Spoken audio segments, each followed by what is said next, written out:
અનુકૂળતા જ્યારે જીવનમાં આવે ત્યારે આપણે એને ભૂલી જઈએ છીએ. એક રાજાનું ઉદાહરણ છે. એક રાજાનો મંત્રી એને દર વખત એ જ કહે કે પ્રભુ જે થાય છે ને મહારાજ એ રાજાને કહે પ્રભુની કૃપાથી થાય, એમાં કંઈક ને કંઈક સારું થવાનું હોય એટલે થાય. હવે એક દિવસ શું થયો, એ ભાઈ ત્યાં બેસ્યા મંત્રી છે રાજા સામે,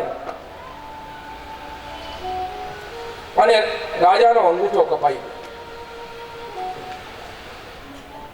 અંગૂઠો કપાયો અને એના મોઢામાંથી નીકળ્યો મંત્રીના કે મહારાજ ભગવાન જે કરે છે ને સારા માટે જ કરે છે, એમાં જ કઈ ભગવાનનો કોઈ કારણ હશે.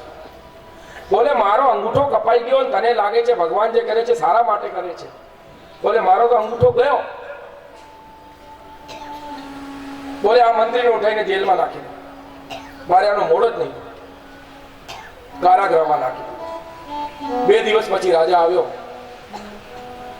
મંત્રીને કહે છે કહો ભગવાન જે કરે છે સારું કરે છે ને તને કારાગૃહમાં નાખી દીધું, બોલ તારે કશું કેવું છે? બોલે હું આમાં સંતુષ્ટ છું, જે ભગવાન કરે છે સારા માટે કરે છે, એમાં બી એને કોઈ પશ્ચાતાપ, કોઈ આત્મગ્લાનિ નથી. રાજાનો અહંકાર વધતો ગયો કે તને અહીંયા જ હું રાખીશ જ્યાર સુધી તું એ નહીં કહે.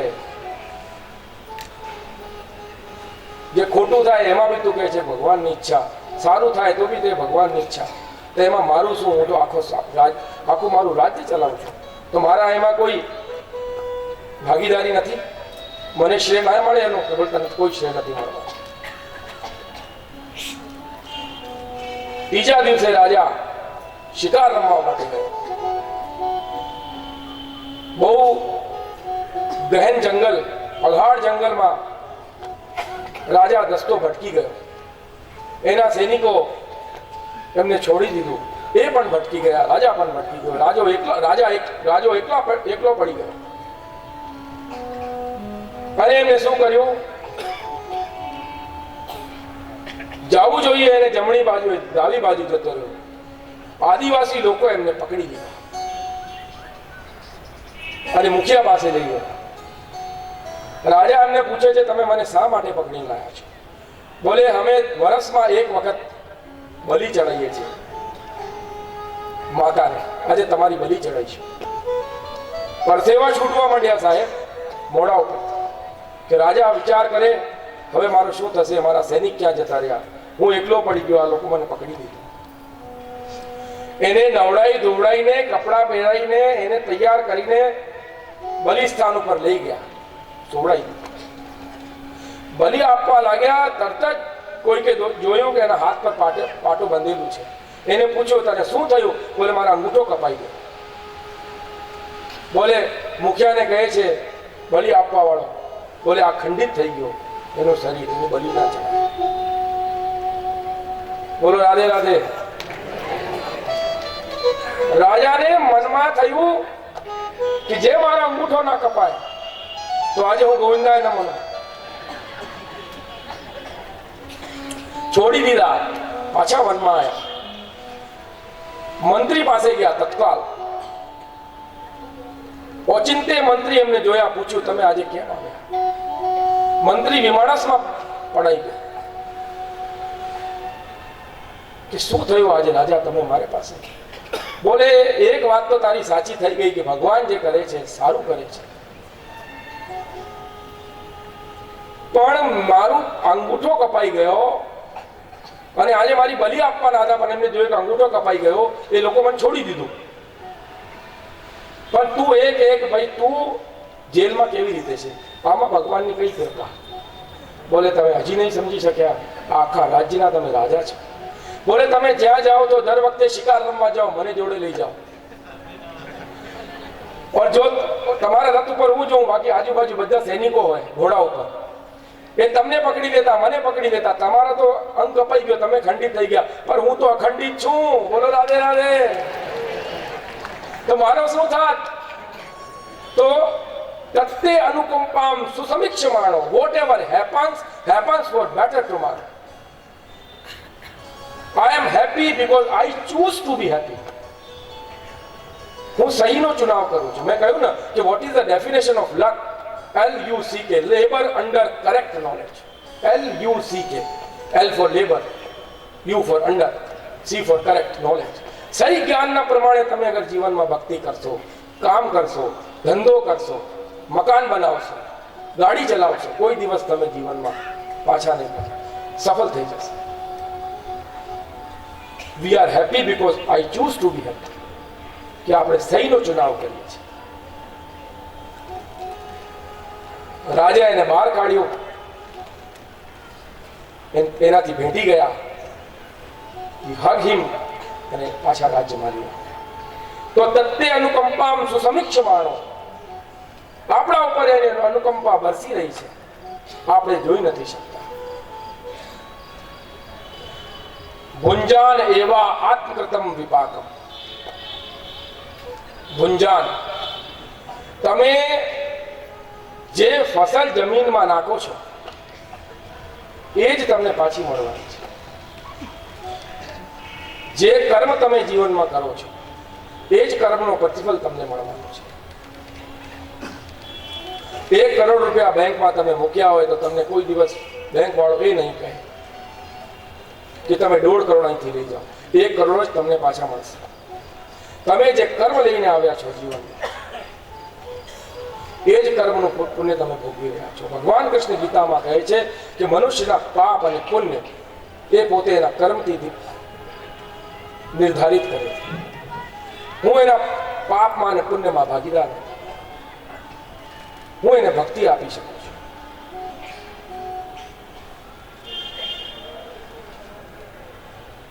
હવે એ પુણ્ય તમારા વધવા જોઈએ કે ઘટવા જોઈએ, તમારો વિચાર કરવાનો. પાપનું પરિણામ આવે જ્યારે મનુષ્ય પાપ કરે છે ને તો બહુ ખુશ થાય છે, બહુ પ્રસન્ન થાય કે મેં પાપથી ધોકાધડીથી 5 લાખ રૂપિયા કમાઈ. પણ જ્યારે એનું પરિણામ આવે છે ને મનુષ્ય દુઃખી થાય છે. ભગવાન બુદ્ધ પાસે એક બેન ગયા બુદ્ધને, અને એમને કહ્યું કે મારું બાળક મરી ગયું છે, એને જીવિત કરી દેશો? બોલે હા, હું કરી દઈશ, ગારંટી આપું છું. તું કહે છે શું કરવું પડશે? બોલે એ ઘરમાંથી 1 મુઠ્ઠી અન્ન તું લઈ આ જે ઘરમાંથી આજ સુધી કોઈ ના મળ્યું. એ બેચારી ઘોડી એને કે હું અત્યારે જઈને લઈ આવું. જેના ઘરમાં જાય બોલે 1 મુઠ્ઠી અન્ન તું બેન, બોલે બેન લઈ જા, પણ મારી શરત છે કે તમારી ઘરમાં કોઈ ના મળ્યું. બોલે કાલે જ મારું તારા સસરા ગયા, કોઈ કે 2 મહિના પહેલા મારા ભાઈ ગયો, કોઈ કે બેન પાછો સાંજ સુધીમાં એને જવાબ મળી ગયો. દાહ સંસ્કાર આપણા પુણ્ય આપણે ભોગવાનું, આપણા પાપ આપણે ભોગવાનું. પણ પાપ જ્યારે કરીએ ત્યારે આપણે બહુ ખુશ થઈએ છીએ, અને પુણ્ય કરીએ છીએ ને તો પરિણામની ઈચ્છા કરીએ છીએ. પરિણામ તો પુણ્યનું મળવાનું છે, પણ દેખાવાનું નથી. કે દુઃખ મેં તડપો મથી, સુખ મેં ફૂલો મથી, પ્રાણ જાય મગર હરી નામ ભૂલો મથી. સુખમાં આપણે અહંકારી બની જઈએ છીએ, અને દુઃખમાં છે ને ગાય જેવા બની જઈએ. પછી સંતો પાસે જઈએ, પછી મંદિરોમાં જઈએ, પછી જ્યોતિષ પાસે જઈએ, પછી તમે છેતરી જ લે. બોલો રાધે રાધે. દુઃખે સતી પાપમ શીયતે, સુખમ સતી પુણ્યમ શીયતે. જ્યારે સુખ આવે જીવનમાં જાણી લેવાનું કે મારા પુણ્ય ક્ષીણ થઈ રહ્યા છે, અને જ્યારે દુઃખ આવે એ જાણી લેવાનું કે મારા પાપ દૂર થઈ રહ્યા છે. આત્મકથમ વિપાકમ, ગહેના કર્મ. 3 જાતના કર્મ હોય છે: સંચિત, પ્રારબ્ધ અને ક્રિયમાણ. સંચિત કર્મ, ક્રિયમાણ સંચિત થાય, અને સંચિત તમારું પ્રારબ્ધ બની જાય. પૂર્વજન્મનું જો તમે લઈને આવ્યા છો એ પ્રારબ્ધ છે. આજે તમારા સામે બેસીને જે હું કથા તમને શ્રવણ કરાવી રહ્યો છું એ મારું ક્રિયમાણ કર્મ છે. એ સંચિત બનશે અને પછી એ પ્રારબ્ધ બને.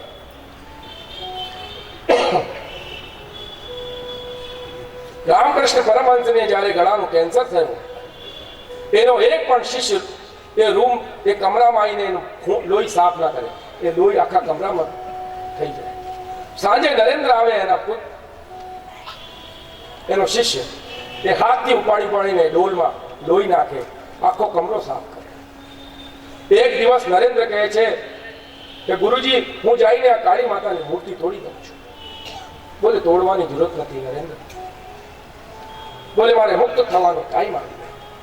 મારા પાપ અને પુણ્ય કર્મ આ જન્મમાં જ નીકળી રહ્યા છે. જ્યારે સંત મુક્ત થાય, યાદ રાખજો, એના પુણ્ય કર્મ અને પાપ કર્મ બધા શેર થઈ જાય. એ દુઃખ બી ભોગે છે, સુખ ભોગે છે, પણ એમાંથી એ બિલકુલ અસંગ રહે છે. મેં કહ્યું ને, જેવી રીતે કોપરો બની જાય જ્યારે નારિયેળમાં, તરત જ નીકળી જાય. અને નારિયેળ તમારે કાઢવું હોય તો તમારે ચાકુ કે છોડીથી કાઢવું પડે. સંત સંસારમાં કોઈ દિવસ ચોંટતા નથી, સંસારથી અલિપ્ત રહે છે, અસંગ રહે છે.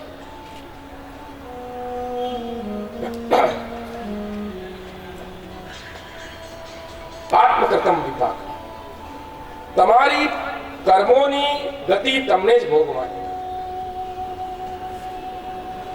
ભગત વાંગ વપુ ભીરવિદ ધન નમસ્તે. મન, વચન અને કર્મ ત્રણથી પ્રભુને તમે ચરણોમાં નમસ્કાર. હવે વિચાર કરો, તમે ખેતમાં ઘઉં નાખ્યા હોય અને તમે કામના કરો મારે ચોખા ખાવા છે, ખાઈ શકો? તમે ઘઉં વાયા છે તો તમને ઘઉં મળશે, પણ ક્યારે? જ્યારે પાકશે. અત્યારે તમારે ઘરમાં ચોખા છે તો તમને ચોખા જ ખાવા. અત્યારે જે તમે કરશો આગલા જન્મમાં કામ આવશે, પણ અત્યારે જે ભોગવી રહ્યા છે ગયા જન્મનું તમારું પ્રારબ્ધ છે.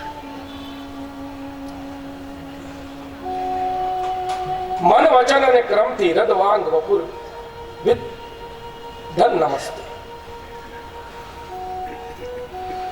સંસારના પ્રત્યેક જળ અને ચેતન જીવથી આપણે પ્રેમ કરવો જોઈએ. બ્રહ્માજી કહે છે મન, વચન અને કર્મ. હવે આપણે મંદિરમાં જઈએ ને, આમ ઉભા હોઈએ ને, આપણે કહીએ મોસમ દીન ન દીન હિત તું સમાન રઘુજી. આપણે બહુ મોટી વાત કરીએ, મોસમ દીન ન દીન. અને કોઈ માણસ આગળ આવીને ઊભું થઈ જાય, તને દેખાતું નથી? ભગવાનના દર્શન કરો છો બાજુમાં, આ શું છે? આ જ્ઞાન રૂપી ગંગા ઠાકોરજીની શબ્દાત્મક ભક્તિ આપણને શીખવાડે છે. સંસારના પ્રત્યેક જીવ પ્રત્યે આપણે પ્રેમ રાખીએ, કોઈથી નફરત નથી કરવાની. પ્રભુના દર્શન કરો, જગતના દરેક પ્રાણી, તો તમને સુખ મળશે, બાજુવાળાને સુખ મળશે. અને મેં કહ્યું ને કાલે કે જ્યારે સવારમાં ઉઠો, શત્રુને બી મંગલ મૈત્રી આપવાની, કે ઠાકોરજી એનું કલ્યાણ કરશે. એને હૃદયમાં જે કોઈ મારે પ્રતિ નફરત હોય, હું એમને પ્રેમ આપું છું, એ નફરત પ્રેમમાં બદલી જશે. મોબાઈલ ફોનનું ઉદાહરણ આપ્યું, કોઈ કનેક્શન નથી, તરંગોથી ચાલે છે. અહો ભાગ્યમ નંદ ગોપ ગજોક સામ જન્મિત્રમ પરમાનંદમ પૂર્ણમ બ્રહ્મ સમામ. કે આ બ્રજના ગ્વાલ વાલો ધન્ય છે કે જેની કૃપા પ્રાપ્ત કરવા માટે, જેને પામવા માટે દેવતાઓ એટલા પ્રયત્ન કરે છે, પણ નથી પામી શકતા. આજે એમના જોડે રમે છે અને એમના જોડે રહે છે.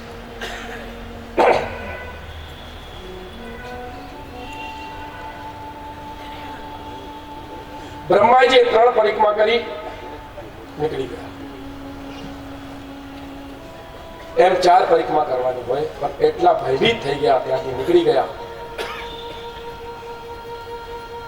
દુર્ગા માની 1 પરિક્રમા કરવી, દુર્ગા માના મંદિરમાં જાઓ. સૂર્ય મંદિરમાં જાઓ તો 7 પરિક્રમા કરવી. ગણેશજીના મંદિરમાં જાઓ તો 3 પરિક્રમા કરવી. લક્ષ્મી નારાયણના મંદિરમાં જાઓ તો 4 પરિક્રમા. અને ભોળા બાબાના મંદિરમાં જાઓ તો નિર્માલ્યનો કોઈ દિવસ લાંઘવું નથી, તમારે અડધી પરિક્રમા કરવી. કાર્તિક શુક્લ લક્ષ્મી બુધવાર ગોપાષ્ટમી જેને કહેવાય છે, પ્રભુ આજે ગાયો ચરાવવા ગયા છે. કાલ વનમાં ધેનુકાસુર આવી ગયો.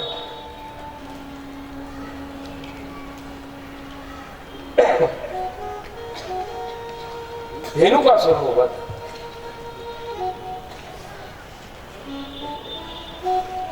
બલરામજી કરે છે અને એનો ઉદ્ધાર કરે છે. એનું કારણ છે, ગયા જન્મમાં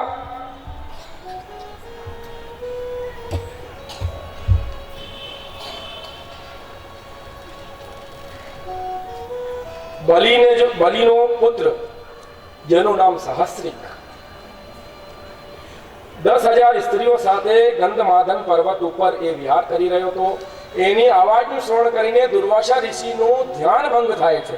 અને જ્યારે એમનું ધ્યાન ભંગ થાય, દુર્વાસા ઋષિ એમને શ્રાપ આપી દે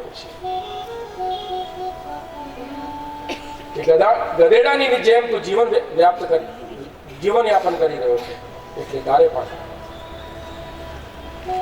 ગધેડો બની છે. અને આ ધેનુકાસુર બની ગયા. અને રાજા બલિને પ્રભુએ પ્રહલાદને એ વચન આપ્યું છે, હું તારા કુલના કોઈનો વધ નહીં કરું. એટલે આજે બલરામજી એમનો ઉદ્ધાર કર્યું છે. કાલિયા નાગ અભિમાનનું પ્રભુ દમન કરે છે. બધાને ખબર છે કાલિયા નાગનું દમન કરે છે. મહાપ્રભુજી વલ્ભાચાર્યજી સુબોધજીની વાત કહે છે, કાલિયા નાગનું વધ નથી કર્યું, એને ક્રોધનું દમન કર્યું છે. ક્રોધનું દમન કરાય, ક્રોધ પાછો આવી શકે છે. આ કાલિયા નાગ એટલે તમારું ક્રોધ. તમે એનું દમન કરી શકો, પણ દૂર નથી કરી શકતા. જ્યારે સમય આવશે, કોઈ પ્રસંગ તમારા જીવનમાં આવ્યો, પાછો ક્રોધ આવશે, એને દમન કરી શકો. ક્રોધને દમન કરવું મહાપ્રભુ શ્રી વલ્ભાચાર્યજી આપણને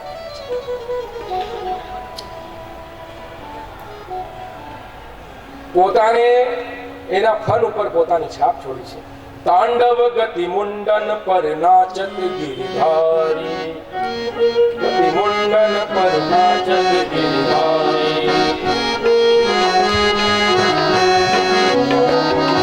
તાંડવ ગતિ મુંડન પર નાચત ગિરિધારી.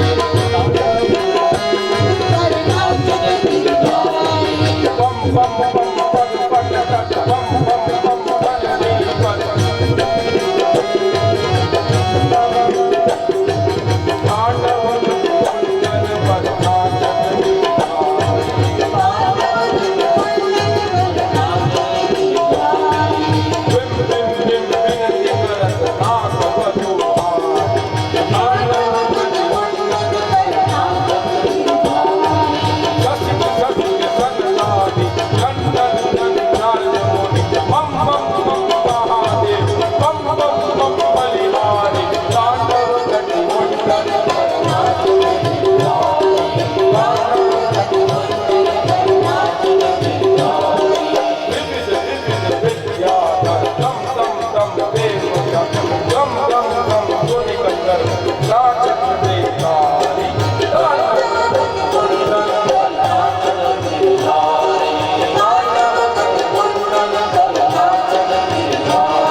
માથામાંથી રક્ત રંજિત થઈ ગયો કાળ્યો.